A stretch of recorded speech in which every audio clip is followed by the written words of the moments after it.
Memasuki sidang ke-11 PT Brau Coal, kembali serahkan bukti yang diduga palsu 21 Mei 2025. Pengadilan Negeri Kelas 2.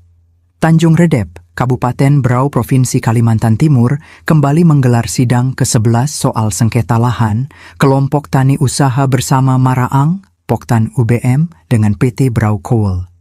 Pada sidang ke-11 itu, memberikan bukti susulan namun tidak valid. Pasalnya bukti yang diberikan lagi bukanlah legalitas yang sah, karena bukti surat tersebut berada di luar lahan yang disengketakan, alias surat pembebasan berada di wilayah lain. Mestinya, perusahaan sebesar PT Brau Coal mampu menyerahkan dan memperlihatkan bukti yang sebenarnya jika memang memiliki alas hak yang sah. Gunawan sebagai kuasa hukum Poktan UBM mengatakan surat bukti pihak PT Brau Coal masih sama seperti yang pada sidang minggu lalu. Pak Gunawan, terkait bukti surat hari ini apa aja yang ditampilkan dari pihak perusahaan? Ya, terima kasih. Untuk hari ini kita agenda sidang lanjutan itu bukti susulan yang kurang kemarin mereka tampilkan kembali yang seperti minggu lalu. Itu bukti-bukti pelepasan yang menurut keyakinan kami itu tidak ada dalam kelompok, dan kami beberapa bukti juga ada kami curigai yang tidak ada tanda tangan dari pemerintah setempat yang mengeluarkan surat tersebut. Dan kami juga menghadirkan bukti berupa pernyataan masyarakat yang namanya disebut di dalam daftar bukti yang menjual lahan kelompok bersama. Dan tentunya itu dengan pernyataan itu juga kita ajukan sebagai bukti sebagai salah satu pertimbangan majelis hakim. Tadi kan ada bukti tambahan baru, berarti tambahan yang baru ini juga sama seperti yang ya, kurang lebih bukti sama. Sebelumnya. Kurang lebih sama seperti bukti sebelumnya.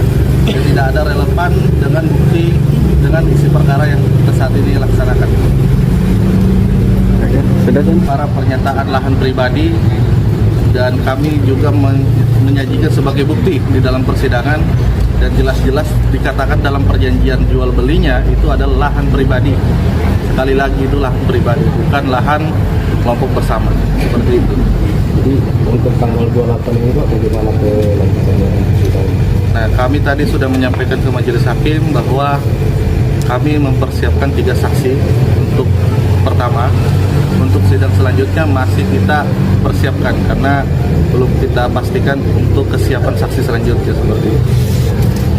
Mereka tampilkan seperti bukti yang lalu, pelepasan yang membuat keyakinan kami tidak ada dalam kelompok, dan beberapa bukti juga kami curigai tidak ada tanda tangan dari pemerintah kampung dan camat setempat ucapnya. Menurutnya, yang harus mengeluarkan surat pelepasan terhadap lahan atau tanah tersebut adalah pemerintah kampung dan camat setempat untuk dimengetahui agar tidak menimbulkan tumpang tindih terhadap tanah masyarakat, karena semua data tentang tanah di wilayah kampung tersebut semua ada dalam peta kampung desa. Kemudian juga arsip data-data pelepasan tanah masyarakat yang lain tentu masih ada tersimpan rapi di kantor kepala kampung dan juga kantor kecamatan. Dan kami juga menghadirkan bukti berupa pernyataan masyarakat yang namanya disebut dalam bukti yang sudah melepaskan atau menjual lahan pribadi mereka, namun bukan di dalam lahan. Namun faktanya ia tidak pernah sama sekali menjual lahan milik Poktan UBM. Namun menurutnya, kalau yang dijual itu lahan pribadinya bukan milik Poktan UBM,